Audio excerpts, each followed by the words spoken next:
Hello, everybody. Welcome back to another live stream here, DashLX. And today is a really fun opportunity for us to talk about community and loyalty with the guys from UltraSignup, which is a brand and a community and a platform that we are close with, and has been a pleasure to get to know them over the years. DashLX is a company that what we do is we bring the digital focus into an analog life. So we make an analog life digitized so that one can share their lived experience. And UltraSignup is one that is all about the real life and analog experiences that then are brought into the digital side with signups and much more than just race registrations.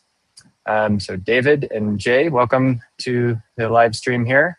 I can give a quick background of both of them. David is a reformed lawyer that is now running the strategy and at UltraSignup and thinking through the next steps for the trail community and how the sport in this area and trail running and different outdoor sports are going to be consumed in the future. And Jay has got a background in media and entrepreneurship, and so those things dovetail together as co-CEOs, where Jay is working on how to operationalize that and how to make that come to life, how to make that vision come to life. So welcome, guys. Thank you. Appreciate it. Thanks for having us. Yeah, I'm super excited to talk about community and loyalty, because we talk to brands a lot that are kind of stuck in the in-between of traditional marketing, the way that marketing has been for a long time, and then into digital marketing, where you kind of knew the click stuff, the click traffic, what people were doing on their phone, but that doesn't do a great job in building loyalty and community. But instead, that those two things, loyalty and community, are the only pieces that will work together to have consumers and to have folks just generally welcoming to a brand. Most brands don't know what their people are doing in the wild, which is pretty incredible to think about. But if someone is not clicking on something or buying, or there is not an abandoned cart, it's very difficult for them to understand what is happening in between. And so one thing that I really admire about UltraSignup is the way that you guys are looking at the registration to race day, which is the in-between, and how to speak to the person who has signed up for something that's very important to them, a race or an event or something like that, and how to keep those touch points so that a real relationship is has a convection current there, and it keeps going.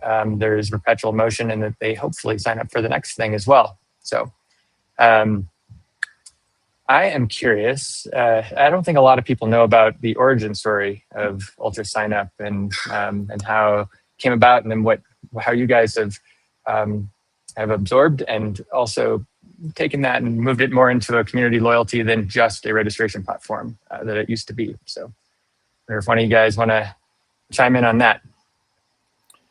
Jay, you want to take the past, and maybe I'll lean a little bit into the present and the future? Yeah.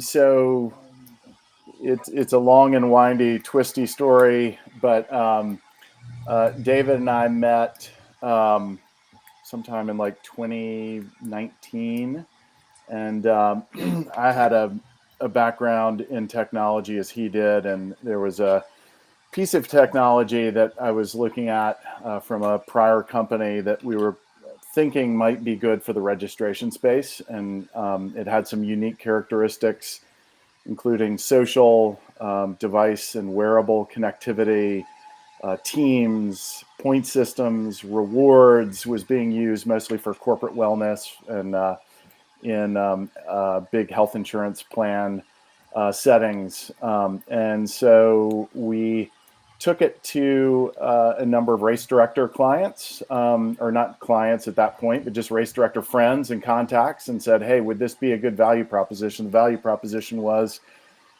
somebody is registering today and then you lose complete track of them. You don't engage with them until they run the race, and then you lose track of them again. So there are these huge gaps in touch points, and keeping with the theme of community, gaps in sort of developing community.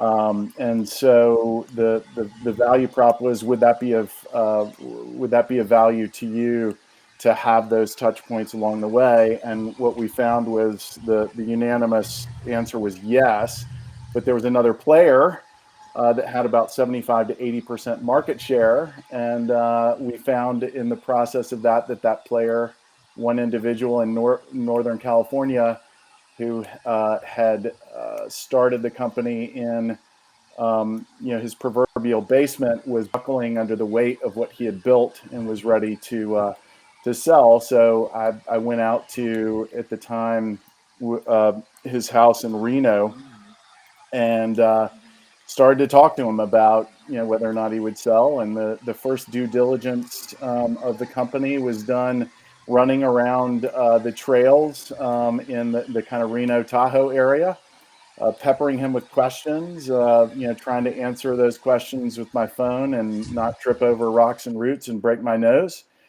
And he was actually answering customer service calls, while we were doing due diligence. And we very quickly realized that this really needed a new steward.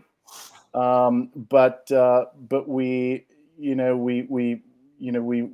basically made our first offer on the platform in the first week of March 2020. And the second week of March 2020, the entire world shut down. So we said, sorry, that's not our offer, and we can't do this anymore. And we sort of pulled away because we had no idea what was going to happen with any business, and not to mention a business that was built around in-person events, which were not happening at the time. But we kept in touch, and over the course of several months, we saw how the community of trail racing really held together.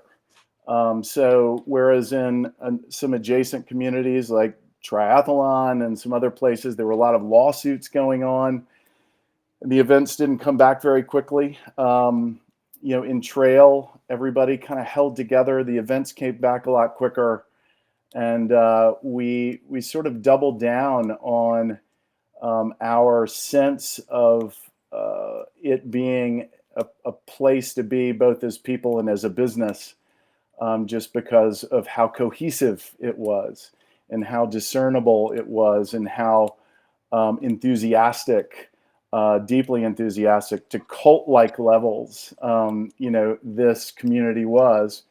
And so by September 25th, 2020, we had consummated the transaction, and we jumped in, and we were still in the middle of COVID. And the first year and a half were crazy, wild years, in part because we still had more shutdowns to look forward to. We had all the cancellation, credits that had been issued in the prior year, rolling back through the system for months and months and months and months, which meant not only having to deal with processing all those credits, but also those credits were not generating revenue. they had already been issued. But over time, we held together. I think, David, this was maybe 100 Zooms with race directors and people in the community that we did over the course of a very few, initial weeks. It was just wall to wall, just Zooming with everybody that we could possibly Zoom with, to let them know that we were here for the community, that we weren't corporate raiders, that we were in it for the long haul, and that we were here not only to support their businesses as race director clients and to support their runs as runners, but that we were here to build a robust infrastructure to support both the community, but even more than that, its growth, which we're seeing today. And so that is where I will hand it over to David to talk about the forward-looking part of this.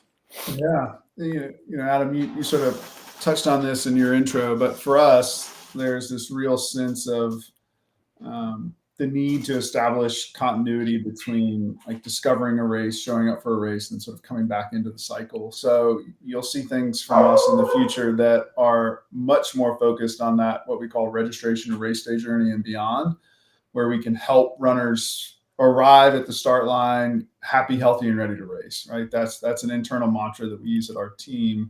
How can we help these runners feel like they're part of the community, feel like they have all the information they need about the race, feel like they're as prepared as they can be, so that when they show up at the start line, they're showing up hopefully with this sense of they're among friends, they're among people that that they want to be around, and that they're prepared for that sort of journey that's ahead of them. Thought being that if we're successful there, that they'll have a good experience, or as good an experience as they can have. They'll turn around and want to race again. They'll want to bring their friends with them to race with them as well. And that's really how we see the importance of community and driving the sport forward, right? It's like people don't quite understand the power of an invitation, right? The invitation to come experience something with someone else.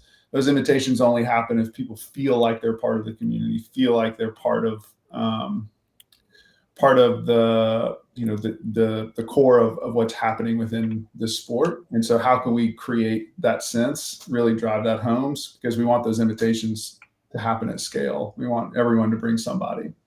So you'll see a lot more of that. You're also seeing things from us that are more media and content focused, right? How can we be the hub for the media, the best media and the best content in the sport? How can we use our distribution to elevate the best voices, to bring the best content to the community as well? And then we have things that we do on the ground, these dirt circus events around the country, where we're really trying to take what we do online in the digital world and recreate it in the physical world. So we invite our race directors to set up expos at a local running store. We invite brands to come along, and then we'll have 250 or 300 runners come for free, really just as a way to just sort of feel that local community in a unique way, connect with the race directors, learn about their races, meet with the brands, try on the shoes, check out the packs. And then we take them out on a run, a 5K or 10K run, really just to get them out there on the trails with other people. So those are some of the things that we're doing now that are distinctly different than what we were doing, than what the platform was doing before September of 2020. And you'll see more things like that from us in the future as we continue to try and build out that sort of digital infrastructure to support the in real life events.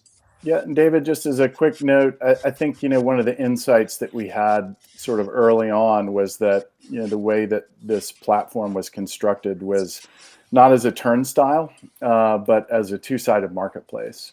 And so it makes it a little harder because we have to maintain a relationship with both the runner on one side and the race director on the other.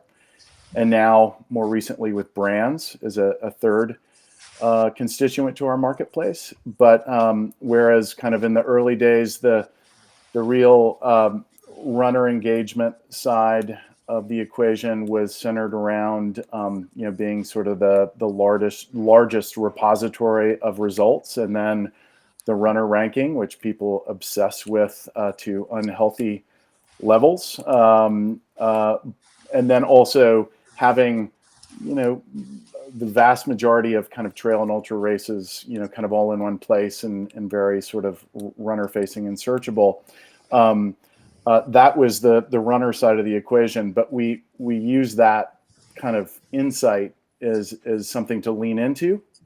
And that's where we began to develop, some of the registration to race day things that David mentioned, a podcast network, other forms of media.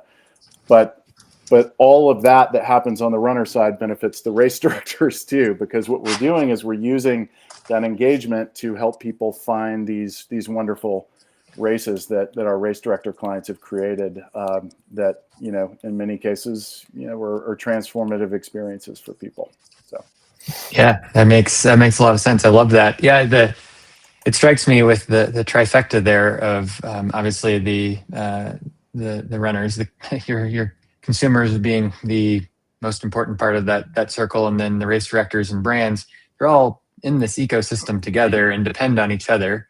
And the flywheel starts with the consumer being interested and wanting to be a part of it. And so I love that. I love the it sounds like the move from ambassadors to Dirt Circus and things like that is to make it less transactional, less like talking at someone rather than talking with them. And it's just as important for a brand like Nike or Brooks or any trail company to cultivate that relationship as anybody else. And so you guys have an interesting position.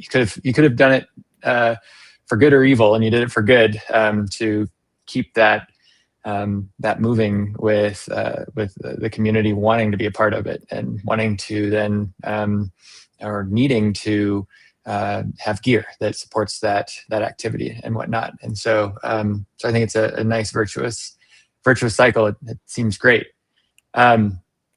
So when you obviously made a big bet on community and had to kind of take a deep breath and go with it, and it has worked out. That has then driven good returns, and that it is got all of the feels, but also the bottom line with it as well, which is what we're all kind of going for here.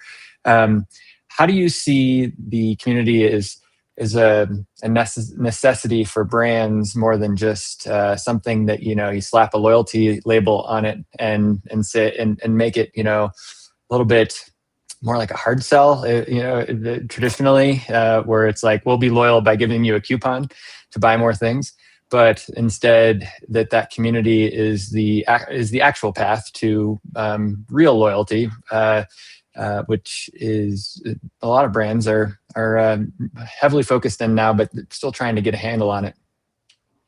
Yeah,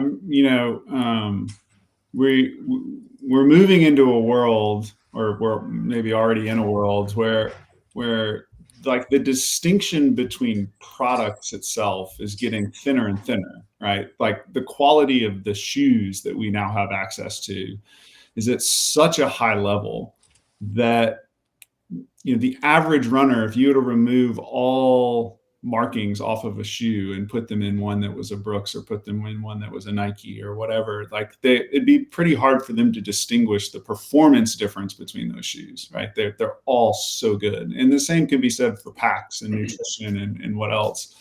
For us, registration at its core is a commodity, right? The ability for us to have a credit card processing capability and enter you onto an entrance list and pay the race director and pay sales tax, like that part is a commodity. So, once you move into this world where the differences are no longer always at the product level, then you have to figure out some other way for you to develop a relationship with that customer, where that customer has some affinity for your brand that is strong enough that it can weather the constant barrage of advertising from every other brand, right? So what is it that your brand is doing to create some affinity for you that allows them to continue to come back to that purchasing decision? And so I think that's where community is so important. Now, there is no one size fits all formula for building community, for maintaining community, or any of that. But the power of community is real if you can really take a couple steps back and look at, all right, where do I fit inside this marketplace of options for the consumer? What can I do that is so differentiated or so unique that it creates some level of affinity for my brand that will influence purchasing decisions in the future? And once you find that, and it may take some iterations, some experimentation, but once you find that, then you just start doubling down on that. You start really investing in that and trying not only to make it more repeatable, but make it more predictable for the customer as well. So the customer knows that this is the relationship they're going to have with you. So that's why I think it's important. The products have all gotten so good that you're going to have to find some other way to create some hook for that consumer to have them come back the next time and not be tempted away to someone else. Yeah, I think. Okay. I was just gonna say, I think like it's crystallized in my head with sort of this idea that advertising can buy reach, and community earns trust, and that community is yes, slow to build, and to your point, David, it takes a while, and it takes consistency, and it takes time, but it's hard to break. So it's just something that's durable. And I had a couple of anecdotes about sort of how, and if you can pull these two anecdotes together, I think it gets to be pretty potent. But these are just local ones here in Nashville, which is where we're headquartered. So one I was telling David about earlier. I was in one of our local trails and was running, around this corner, and there's nothing going on but a regular Saturday, and there, just in the middle of the woods, was a little guerrilla pop-up aid station, no race, but an aid station by Ultra. And they had some refreshment, and they were giving out some buffs, and everybody who went around that corner and saw them were like, "Oh my gosh, this is amazing. I can't believe you're here." And I felt it, and everybody else felt it. And it was like full on surprise and delight. I'll never forget it, but I only saw it once. It was only one time, and maybe they couldn't keep doing it in the park, or whatever it was. The parallel example is, and I know a lot of our kind of running retailers here in Nashville are doing a lot of this, but I talked to Fleet Feet, and they told me that they have, this was last year, they had done more than 200 events just in our area, just in the Nashville area, more than 200 events last year. So again, like two-thirds-ish of the calendar has some kind of an event. And, whether or not, any of the people in this community had some kind of a top-down brand affinity to Fleet Feet, they're in that community, right? But how do you do that? You have to invest in that. I mean, in order to do 200 plus events in a year, you have to staff for that, and you have to plan for that, and you have to execute against that. And so if you can somehow combine surprise and delight with this just consistent investment, then it gets to be pretty potent. And again, it takes time, but it's more durable. Slow to build, hard to break. That's right. Yeah, I love that. That's the Ultra example is one that is so tangible. And if you think that now with technology, you can actually have somewhat of a digital version of that, and it is that in between of when you know what somebody's doing and how they're moving. If many people come to a single spot and that type of information, then you can go, we should be right there, and we should just hand a lemonade and a popsicle. Is that type of stuff. I have to think that you and others then from then on, when are thinking about footwear and apparel and everything, it's like Ultra. That's a brand that was really interesting to me because of that experience. It's no different than any other human relationship that we have with our partners and friends and everyone else. Is just like you get out there with the people that you want to be with, and then you learn about each other. And so I think that's an important part of the community side. A lot of brands have a hard time with the just getting started and what the first steps are. It sounds like at Ultra with that experience, they literally just grabbed the easy up and said, "Here's what we're going to do," and that works. And then who knows? Maybe they're doing it in other parts of the park, this weekend, and you don't even know about it. But how do you guys look at literally the building blocks, the first pieces of getting started?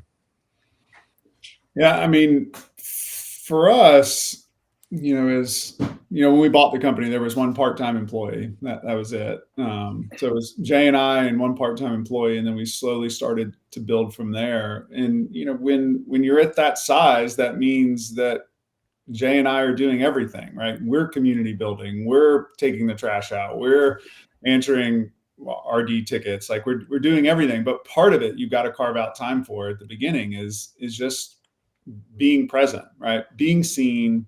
For us in a COVID world, that meant being seen on Zoom calls for the first year. But as soon as that opened up, it meant that we started showing up places, right? That we started being where the sport was and really participating. And so, if you're starting out truly at the beginning, the first building block is you got to find ways to bring yourself out to the community, and not always the brand associated with you, right? People know when they're being sold to. And so if you're coming and selling right out of the gate, then it's going to be difficult for whatever the community is that you're trying to enter into or try to build for that really to take hold. So you have to come with your full sort of authentic self into that space and be part of that space. And then from there, hopefully you'll see the cracks that you can start to fill that support the community, right? So for us, Dirt Circus, the big realization came to us that for most of the country, race directors and runners don't have ways to show up in person outside of race weekend. So there's not a place for race directors to easily go set up an expo for their race and 10 other local races to talk to runners. The runners also don't have the opportunity to go to a big race expo and see a bunch of shoe brands and a bunch of nutrition brands and all the watch brands and go meet the race director. So for us, that was a good crack that we felt like we could fill. We have distribution, we have the race director relationships, we can talk with the brands, we can create that out of whole cloth. And we did it once, and as soon as we're packing up that event, the running store and the race directors are saying, "Are you coming back next year?" All right. So like you try something, you find the crack, you build it, then you listen to the feedback. The feedback at every one of our locations is like, "Are you coming back to do this again?" All right. That's the signal. Ultra surprise and delight Jay on the trail. They should have been back next weekend or next month, right? You did something that worked. Now you got to figure out how to profitably or at least sustainably continue to invest in that. So get out in the community, look for the cracks, experiment and iterate. When you find something, just keep doing that again and again and again, and be consistent with it to the point where Boulder was our first location for Dirt Circus. Next year will be our 4th year there, right? The Boulder community is probably expecting us every year to come back. And that's the flip side of community is when you build community, there are expectations that come along with it. There's a new set of sort of guiding principles that your brand needs to operate within because your community now expects it from you. So just be careful in how you craft those things because you are wedded to them a little bit in the future. So, David, that actually brings up the whole idea of loyalty. You've done this before and kind of flipped loyalty on its head, maybe. Yeah. Maybe. I mean, I hear the word loyalty a lot from brands. And it's always a sort of, it's to me a little bit misaligned, right? For any of us that have been in business, like, when that first customer buys something from you, like that feeling, right? That immense sense of loyalty you have to that customer because they've taken a bet on you. They've made a decision with their wallet to impact your company at the early days. By like the 50th, maybe the 100th customer, somehow that like flips, right? And all of a sudden there's this sense that the customer should be loyal to you. And so whenever I hear brands talk about customer loyalty, I'd listen really carefully to hear about exactly how they're talking about it, because I do think it's a little bit or meaningfully misaligned to think that customers owe brands really anything. I mean, when they've bought a pair of shoes from you, they've given you all they owe you is the money for those shoes, and that's sort of where their loyalty ends. What brands should really be focusing on is how can I build loyalty with my customers? How can I get engaged with their journey, wherever they are in their life, to positively influence what they're doing and how my brand sort of fits into that. So for us, registration to race day, how can we get runners to the start line happy, healthy, and ready to race? If we can do that, if we can help them along their way, if we can be loyal to them, they've bought a registration, we want them to succeed on race day. How can we help them with that? Then if they have a great race experience, what we will get from them is not loyalty, we will get gratitude, right? They're grateful that we were there, that we helped them, that we cared enough. And that gratitude is what will bring them back the next time. And you do that over and over and over again. And what you get is sustained gratitude, right? Really deep sense of gratitude towards the brand. And so I don't have any problem with brands talking about giving things to customers for their loyalty. Maybe call it gratitude programs or something else. I don't know. I think loyalty, again, it always just sort of rubs me a little bit the wrong way. But if brands think directionally, how can I be loyal to the customer? Then we can hope that what we get back from customers is sustained gratitude. Yeah, I think the other thing is the key is sustained, right? Just we have seen some brands in our space come in and then just kind of, decide strategically that it was not important anymore, right? And that's a business decision and can be totally understandable. But to the customer on the ground or the community on the ground, it can sometimes feel like they bailed, they bailed on us.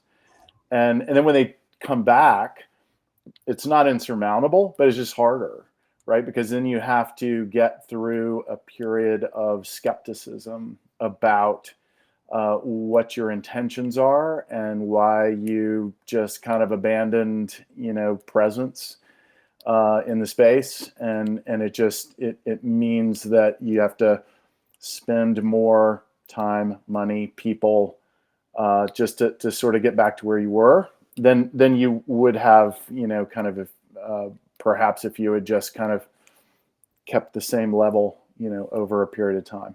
So. That makes a lot of sense. So brands are often hosting events and putting up the proverbial and literal easy up with the brand logo on that. I'm curious how you guys look at the dovetailing of the digital life and in that analog experience. And one of them that comes to mind is Western States 100, the very famous 100-mile, the first 100-mile run by accident. It's a good story to look up on Wikipedia. And how you guys look at the betweens there. So you have a major race event, world-class big event, and you have the registration for it, which is a big lottery, and there's a lot of excitement around that and people getting in. But then you have this lull of time, and sponsors have sponsored this event, and people who are in the lottery or not in the lottery are wanting to stay connected. And so how do you guys look at that the use of digital medium to keep that community going and moving forward between the in real life pieces? Yeah, we live in a world now, again, where we have so much digital coming at us that the only digital that actually pierces through and gets consumed is the digital that has value or is of super high quality, right? So, for any brand that has this period of like this gap, so Western States between lottery and race day, the idea is how can I create such value during that period that I can bring something to the portion of the community that I'm trying to talk to that makes them want to consume it, right? That gets through their inbox, that gets into their YouTube feed, that gets through their social algorithm. But it's not I don't think it's a volume game right now, because the volume tends to lead to lower quality. I think it's super high quality, super well targeted in terms of, like, you really understand what that person wants to see, why they want to see it now. And if you can do that, I think what you can, you're going to have these peaks, the Western State Lottery, which interest is going to spike. And then you're trying to create this continuity of some level of interest in the event from that period to race day, where it'll spike again. So you'll never be able to match the peaks of lottery. You'll never be able to match the peak of the race weekend. But how do I keep an elevated level of interest for the thing throughout the rest of the year? And it's understanding the consumer, whoever you're trying to talk to, and really trying to be intentional about not just throwing everything at them, but only throwing the things at them that they really want to see right now for some particular reason. And this is hard work. That's why it's called hard work, right? This stuff is not easy, and it takes a lot of time, and it takes a really keen ear to hear the feedback from those pockets of the community that direct your next step. So in a digital world, that's the one benefit, right? Is that you do have the ability to pay attention to the digital signals that you're getting back as to what's working and what's not working, and try and be really intentional about responding to that. The worst is when you get digital signals and you just keep doing the same thing over and over and over again, hoping the signals are going to change, without being honest with yourself about, well, should I change what's causing the signal? So, yeah. And David, I think, looking at our future vision, which is basically taking registration to race day and making it smarter and more relevant, and even more targeted with the right kind of value. I mean, we have a vision to, at least facing the runner, to deliver to the runner the right fill in the blank to the right runner at the right time. And that blank could be filled by just the right race, where you're like, oh my gosh, I don't know how this got in front of me, but this is exactly what I needed. It's like what I was daydreaming about at that moment. Right piece of gear, right training plan, right, bit of nutrition, whatever it is. Again, that has relevance and value at the right moment. And that's to get them to the start line happy and healthy and ready to race. But if you want to do that, you do have to have a lot of data, So, I mean, one of the lucky things that we have is, like, when somebody registers for a race, we kind of know what that journey is going to look like. We know, kind of if they're likely to travel during that period of time. We know how many races they've run, before. We know how well they did. I mean, that's all runner ranking and results kind of stuff. We know likely how many shoes, somebody is going to burn through, between now and that 100, that they're going to run, 90 days from now. And what their nutrition journey is going to look like, and their training journey is going to look like. So we, as sort of a product, won't be able to deliver on all of that, all at the same time. Like that for us, it's a build and a prioritized build. Like what is the next best thing that we can do to support that journey? But if we do it, and David, to your point, if it's truly valuable, it's like the difference between selling something and, either helping it's almost like being a pacer for somebody in a race. Like you're actually helping them get to the destination, or you're helping them celebrate. Right. And I think that's the difference between community and just straight up, advertising, which also has a place for sure. But celebrating, with somebody, is more durable, I think. So. Yeah. It occurs. Okay. No, go ahead. I was gonna say it occurs to me that the digital brands or companies, however you want to define them, like Airbnb, Uber, something like that, has had this built in from the get-go. They are able to know that your Uber is coming and you're standing on the right street corner, make sure, they'll send you the little message like, make sure to buckle up as they're going to be going down I-5. And an Airbnb is like, welcome to your Airbnb. Here's the restaurants and the grocery stores and stuff that are nearby. And hard good companies have never had that, they've been at a disadvantage, I guess I'd say, in being able to have that kind of a touch point and an ability to talk with an individual to make a community.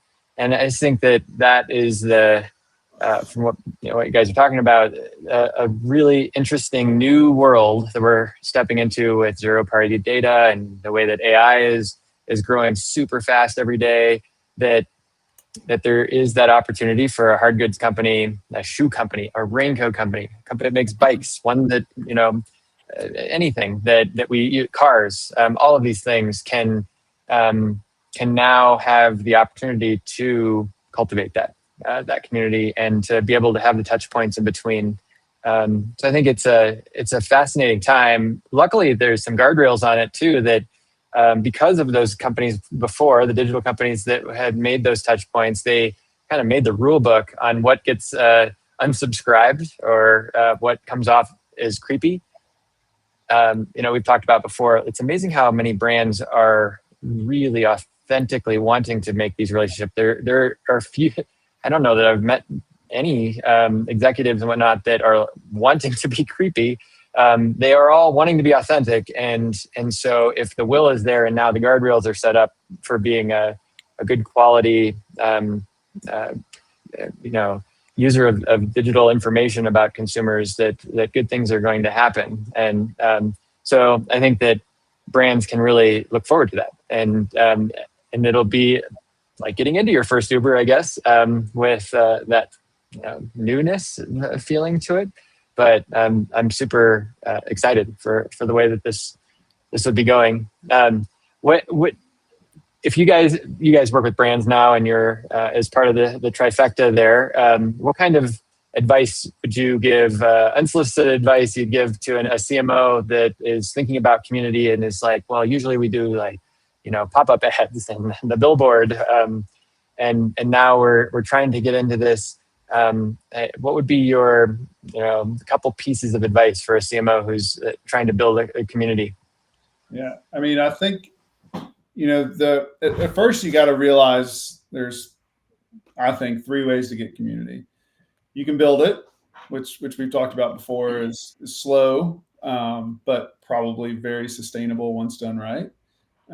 You can borrow it, which is what you see with brands sort of popping tents at races and having their, having the banner put up. Or you can buy it, right? And when you buy community, it's great. It changes your HubSpot numbers pretty quickly, but it also is pretty fragile, right? Because that the community gets to decide whether they stay, regardless of what your purchase price was.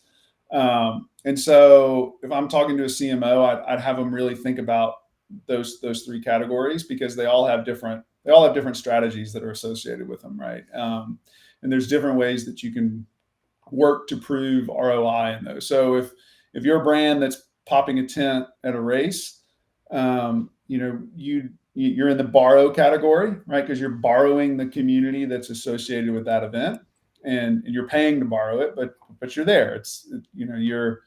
You're coming in and being part of that community for a time being. What I would really encourage them to do is figure out how you can extend that relationship beyond race day, before race day and after race day. And this goes back to how can I bring real value to that community? So if you're a new sponsor of Broken Arrow, I'd really sit down with Brendan and say, look, we love that we get to pop a tent here. We love that we get to have presence here, but how can we help the runners from the moment they register until they show up at race day? How can we be part of that journey? What content, what activations, what things can we do from December 8th, whenever it opens, to June 16th, so that when they show up on June 16th, the runners are excited to see us. They feel grateful that we're there. It's the gratitude component of it as well. that, you really helped me get ready for this race. That's how I would try and think about it if I was a CMO. What can I do beyond just pop? Because in all candor, in all honesty, during race weekend, especially at big events where there's a lot of tents, you just sort of get lost in the noise of it all, right? The excitement of the moment sort of overshadows anyone's 8x8 tent. I don't care what you're giving away. Run a tent at an expo for a little while and see what happens. You got all this stuff on the table and people walk up and say, "Can I have this?" I'm like, "Well, do you want to hear about the brand?" "No, I just want this." They don't care what you're giving away. They just want it. And that's an okay way to show up, but the ROI is going to be much harder to prove from that person than it is from this relationship that you might have the opportunity to develop over months with those runners if you work more closely with the race director to allow you that access. And the race director's going to allow that access if they truly believe that you're going to bring some real value to that runner that makes that person's race day experience better. That makes the race director look better. That makes the event run better. And you doing that creates a sense of, again, gratitude from that runner that you were part of that journey with them. Love it. How about you, Jay? Let's see. What was the question again? I just listened to David talk for about an hour. Advice for CMOs. Oh, advice for CMOs. I mean, I think sort of if you are seeking to, this is a little bit adding to what you said at the end there, David. If you're seeking to jump into a relationship with an event organizer, you have to understand that they have already likely spent some number of years cultivating their own brand and their own community, and that this is, they're creators pretty much. I mean, they're creators of these experiences, that are oftentimes transformative. And so try to find one that aligns, or multiple that align well with your brand already, and try not to shoehorn into what that conversation with the consumer or the runner or the relationship is. Try to support it. To David, to your point, again, bring value. It will be appreciated, both by the race organizer more, and again, the race organizer is a gatekeeper to that community. So, it is a one to a few to many type of relationship, and if you can work with them and support them and gain their gratitude, a lot of that will get passed on to the runners and then back to you. But yeah, do something that is helpful, and that is as much of a partnership and less, kind of just trying to insert yourself, too aggressively into the relationship, because that will tend to backfire. So. Sounds like good relationship advice for many different ways in life. So that's great. Yeah, the consumer trends that we see every day, plus the way that communities can be built now, is definitely equals the growth and loyalty, small L loyalty that brands and all of us are really looking after. So I really appreciate you guys coming on and talking with us here about this topic, and can't wait to see all the new pieces and new features that UltraSignup has in the coming year. Thanks, guys, for having us on. Thanks, Adam. This was fun. Appreciate it. Take care.